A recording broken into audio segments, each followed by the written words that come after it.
welcome to Community Hotline. My name is Monica Weitzel. We're here in Gresham at MetroEast Community Media. We have a full show tonight. We're going to start out talking with the Children's Healing Art Project, also known as CHAP. And here to talk with me, I have the Executive Director, Sarah Panetta. Thanks for being here, Sarah. Thank you for having me. You bet. So I've had the I can't even say it tonight, the Children's Healing Art Project, CHAP. I've had them on several years ago. Very impressed with the program, but a lot has changed since then. I understand you've moved to a new location, new leadership. Tell me a little bit about the program for those who may not be familiar with it and what your mission is. Sure. And we've actually recently updated our mission statement a bit. Oh, okay. In the past, it referred to families in crisis, but what we found is, so our new mission statement is to bring the healing power of art to children and families facing medical challenges.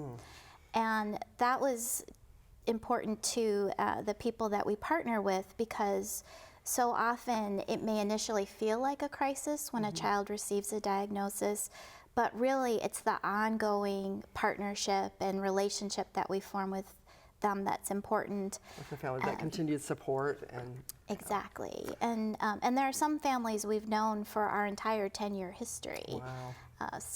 And that kind of thing is really important to the children, I think, to know that they have this outlet that you provide, and other families have that support.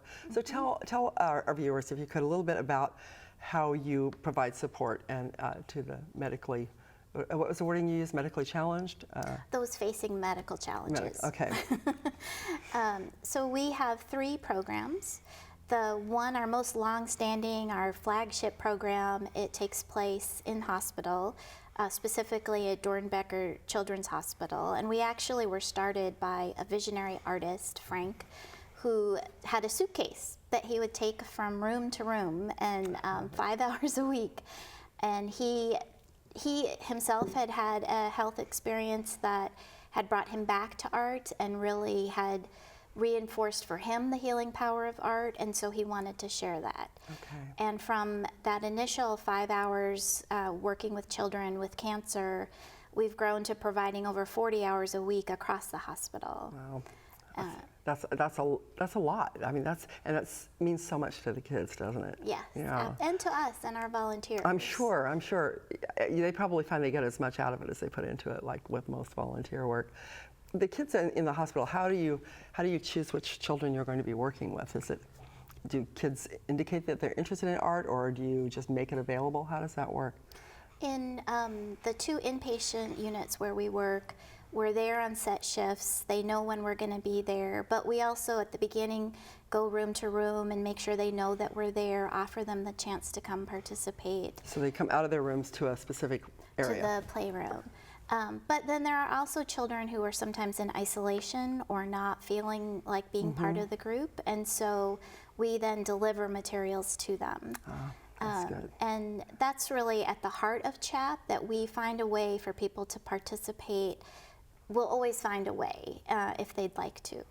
And so it's, there are some groups that we work with. We work with an adolescent and young adult inpatient group where they really literally are in isolation because their immune systems are so compromised. And so that's a case where we really do just provide materials that they're going to use in their room. You're not able to go in there with them, but even that is a huge thing. I mean, I mentioned that I had a son who spent a lot of time at Dornbecker, and he was in isolation quite a bit, and just being able to have something like that would mean everything. That would be a huge thing, just to have that creative outlet. Yes.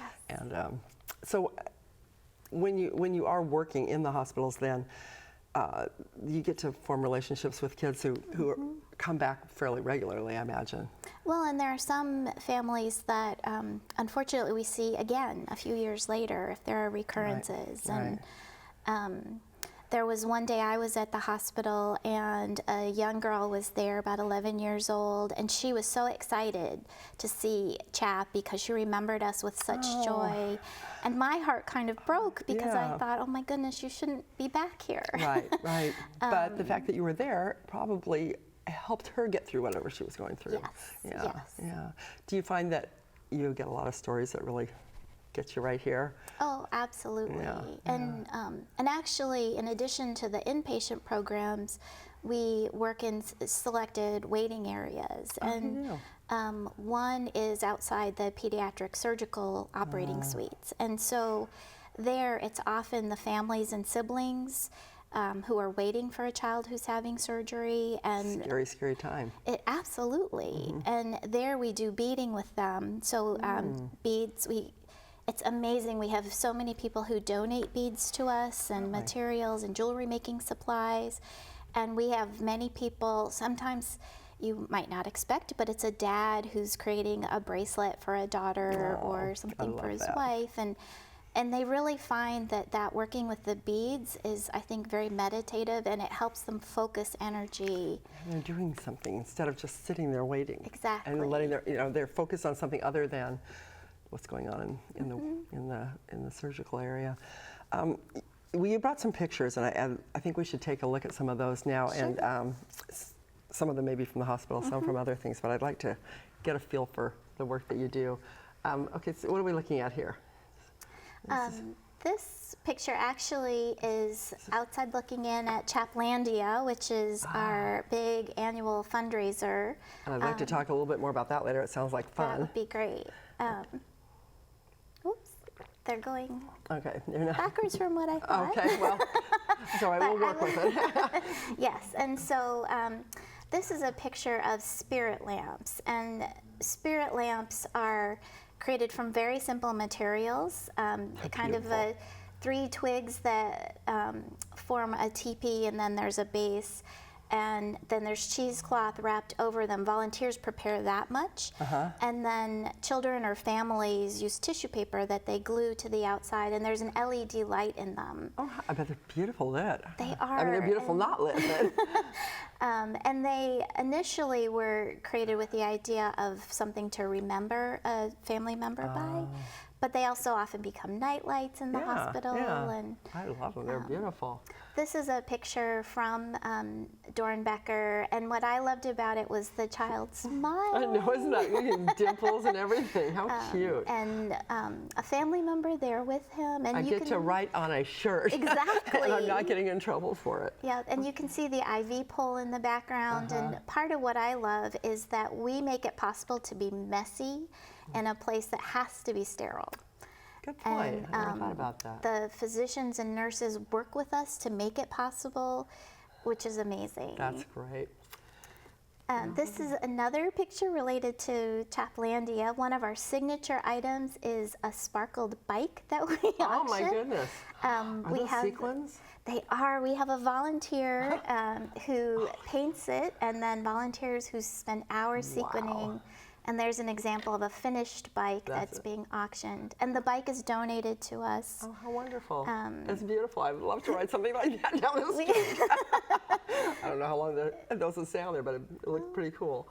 So this is an example of a volunteer who's with a young girl who's in isolation.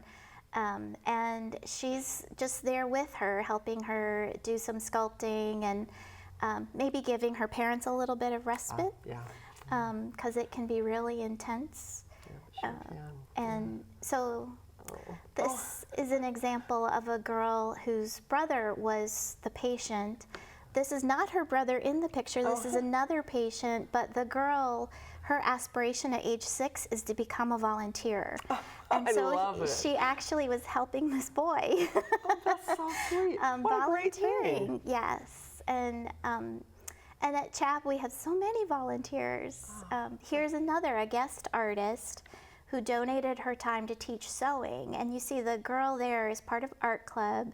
She's in a wheelchair. She can't drive with the foot pedal per se, but she's using her hands to drive. And then the artist is taking direction and feeding the material through. And so again, at CHAP, we find a way to make it possible. You get very creative sometimes, I'm sure. We do. This is another, this is actually an art club child who was in a summer workshop last summer, part of the Down Syndrome Network of Oregon. They're a great partner. They come to us once a month. And they have a sense of community, and they love the studio. And actually, when we moved to a new studio, I was a little worried, but they've come to love it. Oh, so good. this is Carl, one of our longest standing volunteers, someone who's been with us almost all 10 years. He paints the bike that then is sequined. Fun. So you have all sorts of volunteers, I imagine, young to old and everything in between. We do. Yeah. What are the requirements to volunteer for CHAP? They need to be older than age 11. If you're younger than 13, then a parent needs to be with you. So we've had the occasional dad become a volunteer. I love it. By default. And you need to understand that you'll get messy. Okay, like this picture here that we're looking at with the feet in the paint. This is another one from the summer workshop last year, and painting with one's feet is one of the most fun things people seem to do. It looks like fun. Yeah. Now, I don't want to spend too much time on the the hospital part of it because there's so much else you do too. Yes. So you mentioned the art club, and tell me about the art club. So art clubs, we have 2 art clubs. One is mostly the Down Syndrome Network of Oregon kids, and a few on the autism spectrum come to that also. And we do a summer camp or a summer workshop that's focused just on those children. And the programming is really slated to their interests, their attention span. That group tends to love to get messy, and their moms and dads like that they get messy with us. Right. And you get to clean it up afterwards. Exactly. And then the other group are a variety of children, some who have been discharged from the hospital, some who have chronic illnesses. And so, for example, the girl who was sewing is part of that group. Okay. And we offer our services free of charge. That's an amazing thing right there. Absolutely. So you have, we're running low on time, so tell me first of all, we have Chaplandia is not till November, but that's your big gala event. So, and then you have summer workshops coming up. Yeah, so something that we've often had requests for is the opportunity for the general public to participate with CHAP. And it's a bit outside of our mission, so we found a way to make that possible. So children from the general public and our art club children come together and participate in the workshops. Art club kids are free, the general public kids pay. Modestly. That's right. And so we have 2 rounds coming up this summer. So people can go to your website and get the information on that. Absolutely. And then the last thing is there's a Burgerville event on June 11th. So the third area focus for us is outreach. Okay. And this will be one of many years that we're at the Burgerville on MLK for the Rose Festival Parade. Right there in the Lloyd District. Exactly. Yeah, great. So people go there and part of the money will be donated to CHAP, is that right? Exactly. That's fun. Burgerville's really great about that. Yeah. We're just about out of time, Sarah, and I apologize we didn't have more time to talk because there's so many things I want to ask about this program, so you're going to have to come on again, maybe closer to the time of your event.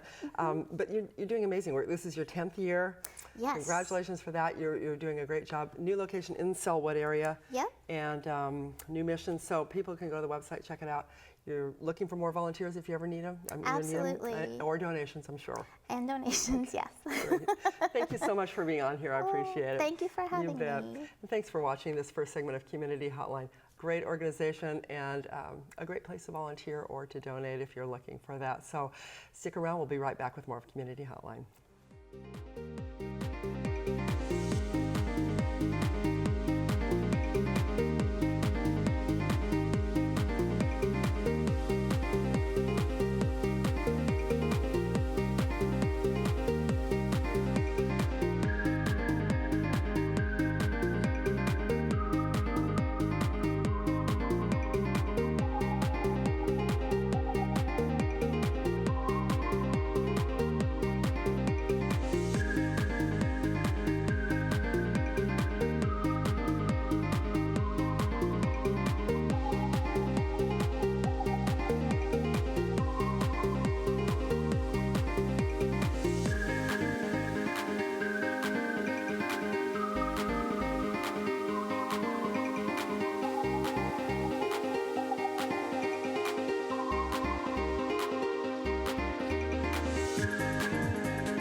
my documentary was more than I ever would have dreamed of doing. This is a community media station. It was phenomenal. Ready, camera, one. What is it about this place that makes so many different people come together? Ready, camera, two. Very professional, experienced people. You can use these industry standard pieces of equipment. Ready, camera, three. Take three.